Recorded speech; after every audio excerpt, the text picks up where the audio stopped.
Palm Sunday.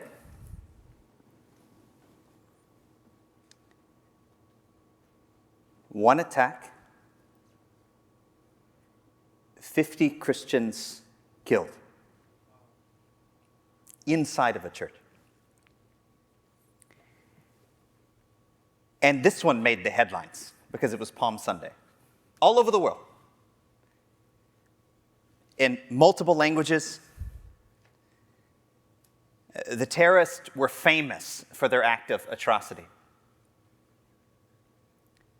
But something happened the next day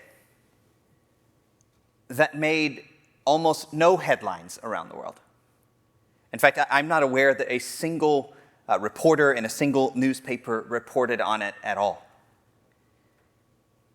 The next day, in that country, Christians filled their churches in defiance of the act of terrorism.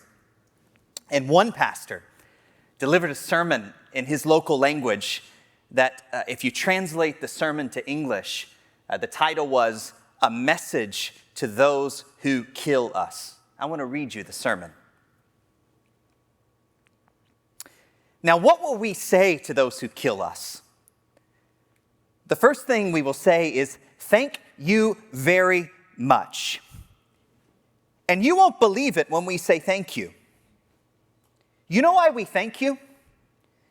We thank you because you give us the privilege to die the same death as Christ. And this is the biggest honor we could possibly have. He died and was slaughtered. That is our faith. Thank you for helping us achieve our goal. You are helping us and you don't even know it. And because of you, there are people whom we visited in their homes 1, 2, 3, 4 times to encourage them to come to church, and they still wouldn't come. But what you're doing here, you're bringing them to church, the people who never came, because you are defaming your religion and you are bringing them into ours. Believe me, it is bringing people into our church who never came before. People who were living deep in sin. And after the bombing of the chapel, they were saying, "My life is not guaranteed. Maybe I should take more care of my life." You are helping us. I want to thank you. All those visitations we do, you are so much more effective. You are filling up our churches. And I want to tell you one last thing. And this thing you will not understand. We Christians, we don't have enemies. We don't have enemies. There are others who make enmity with us, but I want to tell you that, as Jesus said, if you love those who love you, what reward do you have? But I say to you, love your enemies. The Christian doesn't make enemies because we are commanded by God to love all of His creation. And so we love you because this is the teaching of our God, that I'm to love you. No matter what you do to me, you can't make me stop loving you. I want to tell you something. I love you very much. And I want to say one last thing to you. We're praying for you. Because the one who told us to love our enemies also told us to bless those who curse you and pray for those who spitefully use you. So the command I have been given from God, who is full of love, says to me that I ought to make it my duty to pray for you. A message to those who kill us. See, the bad news is that persecution is going to increase. It's already increasing. The disaster that we just witnessed in Afghanistan was a coup d'etat for the terrorists. It's largely being missed in the Western media, but we have seen a substantial increase of terrorist attacks in the last couple of weeks, particularly across Africa. Christians have been killed in multiple countries and particularly targeted. It's going to get worse. More believers are going to die.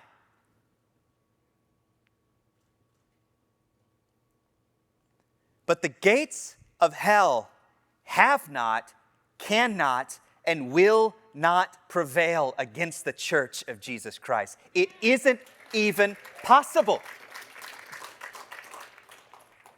Now, just because the situation is bad, though, it doesn't mean that we ought not to do anything about it. You know, I think in gatherings like this, sometimes we have a tendency to think, well, yeah, it's true, the church is persecuted, so the church grows. So, you know, should we even be fighting to protect the persecuted church? And I have to correct your theology if that's what you think. You know, the Apostle Paul wrote in 1 Thessalonians chapter 3, verse 2, he said, pray that we might be delivered from wicked and from evil people. Proverbs chapter 24, verse 11 says, rescue those who are being led to the slaughter. Proverbs chapter 31, verse 8 says to speak up for those who cannot speak for themselves. We as Christians are to hold two things in our hands. We are to fight for the justice of those who are being persecuted, even though if that type of justice work isn't in vogue. We're to pray for these people the way we hope someone would pray for us. We are to be so annoying to every leader in power in our country and in every country of the world that they cannot ignore the voice of our advocacy. They can shut the door in our face. They can hit delete on our emails. They can ignore us all day long, and we just get louder and more relentless, and then we start praying for them too. Whatever the situation is around the world, however dire and however opportunistic, as every dead Christian is a seed in the ground which gives birth to a growing church, we must fight for these people. We must advocate for them like never before. And what you did today in this city, don't underestimate what happened in this city today. Don't underestimate the significance of gathering together in this room, in this city, at this time, right now. Standing on the stage already this evening are heroes in front of you. Gia, inspired to take action, not just to talk, but to bring people together, to advocate relentlessly. Bob Fu, whose life is at risk every single day by the second most powerful country in the world because he dares raise his voice against the injustice there. By the way, the second most powerful. There is a long gap between the first and second. They're underestimating us. David Curry, every single day, fights as an advocate for persecuted Christians. Kelsey, that was up here moments ago, utilizing the law in order to fight on behalf of those all around the world. When you see these people up on this stage, I want you to see you in your seat, to see yourself as you're watching on your computer at home.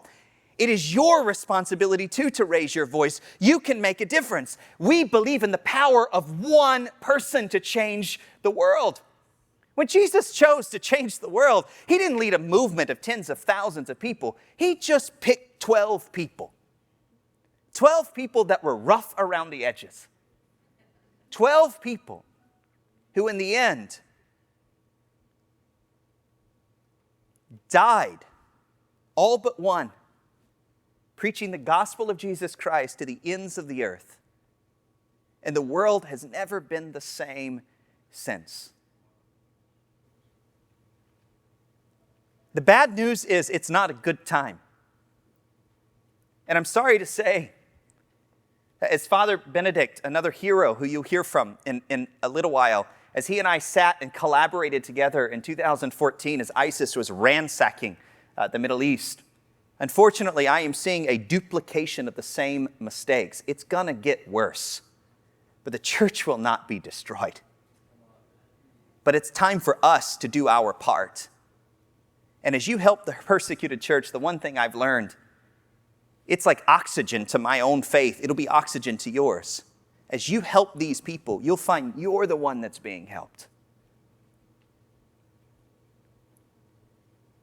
This is Christianity. It's Christianity under fire.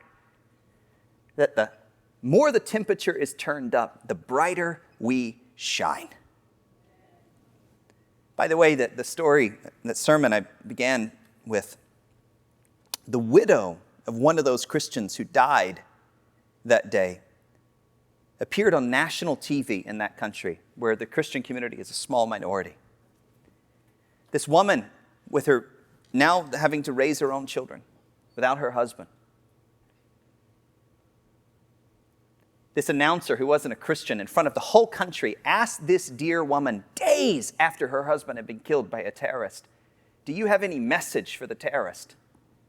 She said, "Yeah, I got a message for the terrorist. I forgive you because Jesus forgave me." And that announcer on that national program in that country with a very small Christian minority was shaken on the video. And he said something extraordinary. He said, "These Christians are made of steel." He said, "It's like they're not even from this world."